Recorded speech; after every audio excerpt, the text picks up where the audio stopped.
All right, I wanted to make a video going over my thoughts on what makes Overwatch 2 a problematic game, and as a whole, what is wrong with Blizzard's way of balancing their games. And I come from playing things like StarCraft, which in my opinion was actually a pretty good game in terms of balance, but they only had 3 races to balance in that game. WoW Arena, or WoW PvP, and Overwatch. Um, and all these games, excluding maybe StarCraft, have an issue, especially WoW Arena and Overwatch, where it seems like Blizzard is really ham-fisted whenever they try to balance the game. Now, if you've played WoW Arena, you know that healing has been a big problem in the modern version of the game for quite a while, to where basically they don't want characters to do damage outside of like their 2 minute window.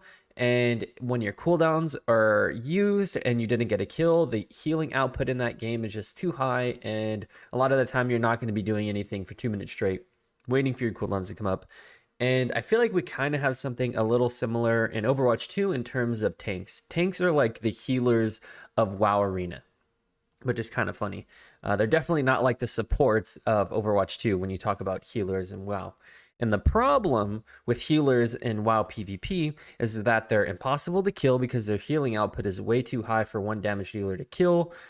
They do pretty good damage. If you try to 1v1 them, they will kill you as a DPS. You do not have the healing to survive their damage over a long period of time. And so they do damage, they have mobility a lot of the time, and they're tanky, and they heal like a crap load.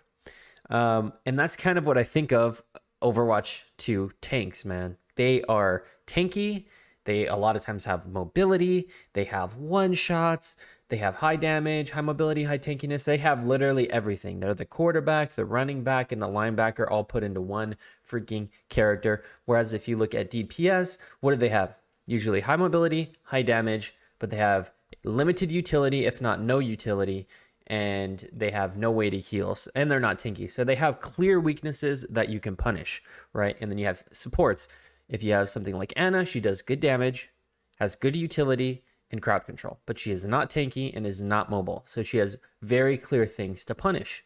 And it goes for pretty much every DPS and support character has punishable traits about them, which you can exploit. But then you talk about tanks, and tanks are basically have no weaknesses in a lot of way, and it takes a whole team to take them down. And I think right now a good example of 2 characters in the meta which are really strong in the right hands, are Roadhog because he's so tanky, can one-shot your team, has a lot of healing, has crowd control. The only thing he doesn't have is mobility, but he makes up for it by being this immovable wall that if you're a squishy and you push up to him, he'll just kill you.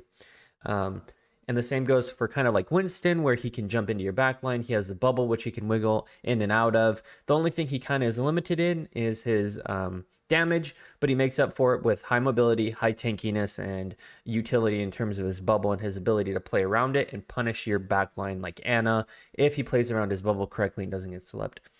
But anyway, there are a lot of tanks which are just immovable walls that have high damage and one shots. And in this current season 2 meta, that is going to be Doomfist. When you fight a good one, he is going to be tanky, he is going to one shot you, he is gonna have high mobility, and you're not going to be able to kill him unless you group up on him, which a lot of the times will not happen if he plays it well. He plays around corners, plays around his cooldowns properly. He's going to jump in, one shot you, get out, and he's going to leave and then win the team fight because you're at a player disadvantage. And I think that Blizzard has such a hard time balancing their games correctly. Like a good example again is like healers in WoW Arena. Tune them down. They have everything and they're so hard to play around, and they kind of ruin the game when they're strong. I know healers and supports don't like hearing that they can't out heal a lot of damage, and it's frustrating for them when their teammates die because of the damage output that's going on. But I mean, as a healer, you're not meant to make your team immortal. You're there to support them and keep them up, and that doesn't mean that the DPS or tank or whoever you're healing should be immortal. They should like be playing around cover, and I think the DPS role in Overwatch 2 is a good example of that, where the healing output in Overwatch 2 isn't too high, but in WoW Arena it is extremely high and it ruins the game. But the equivalent again is tank in Overwatch 2 is kind of that role that ruins the game in my opinion. They are too strong, too tough to deal with. And while people coming from Overwatch 1 might say, hey, there's only one of them and not two, like there were back in the day, so they should be stronger.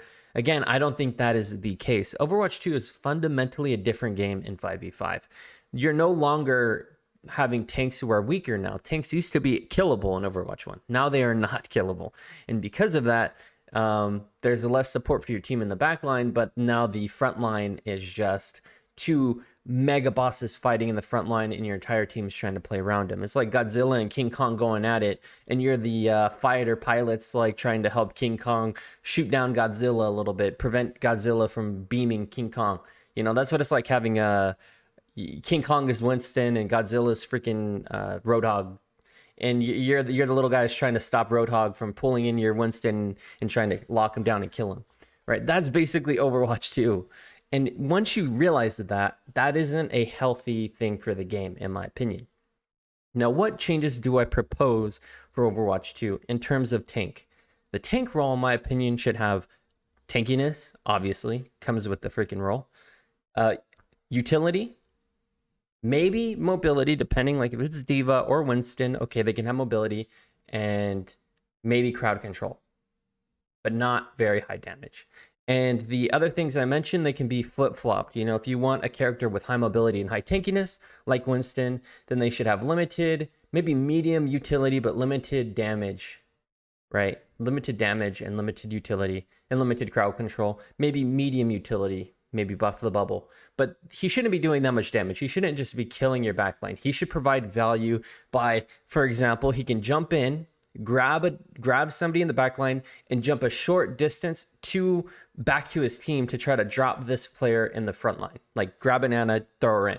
And then what would that mean? It would mean your other support could, you know, Immortality Field or Suzu, the support to give him time to get away. Your tank Reinhardt could put a shield up to protect the Ana. And there becomes a dynamic team play. Instead of the Winston jumping into your backline, killing your Ana outright, where there's, you know, if he plays it right and the Ana's just caught out, you know, GG, go next, you lose a team fight. It'd be like, okay, yeah, the tank punished me for my bad positioning. He dropped me in the middle of, or not in the middle of his team unless, you know, you're really out of position, but dropped me in the front line.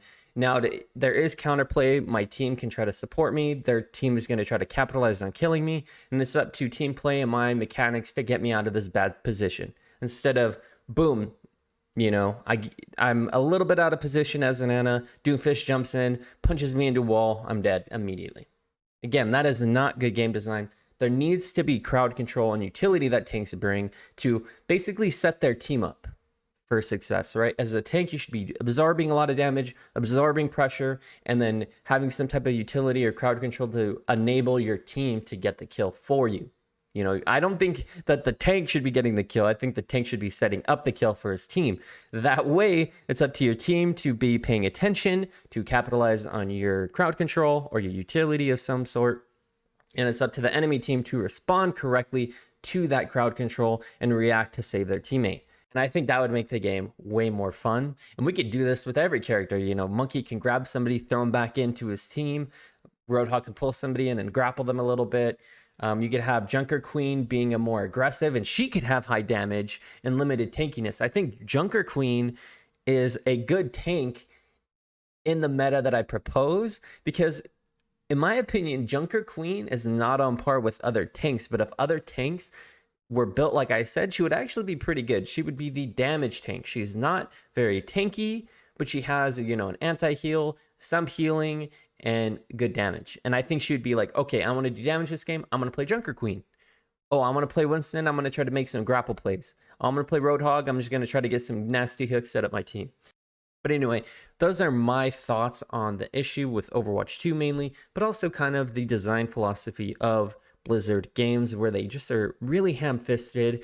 They don't do enough. They tend to balance things incrementally instead of changing things immediately.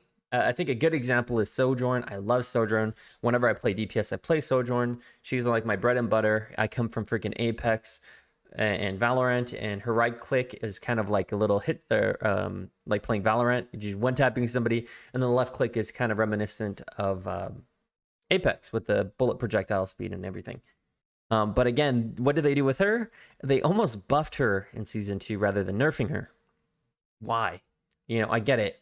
You want to keep her strong and make her win rate better in low ranks by buffing her left click, but nerf her high win rate and higher elo by nerfing her right click. But what they ended up doing is they kind of were wishy-washy, and I think they kind of made her stronger, more consistent, but still extremely strong.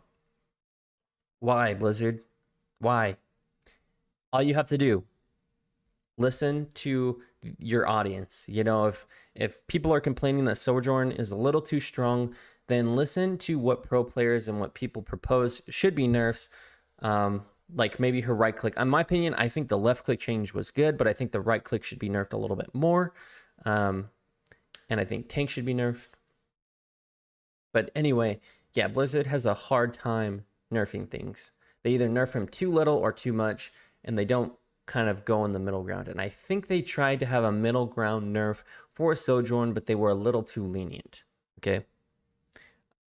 But anyways, guys, I hope this video kind of explained my thought process on what I think is the issue with Overwatch 2 and how Blizzard balances the game and what they should do to make Overwatch 2 a better game.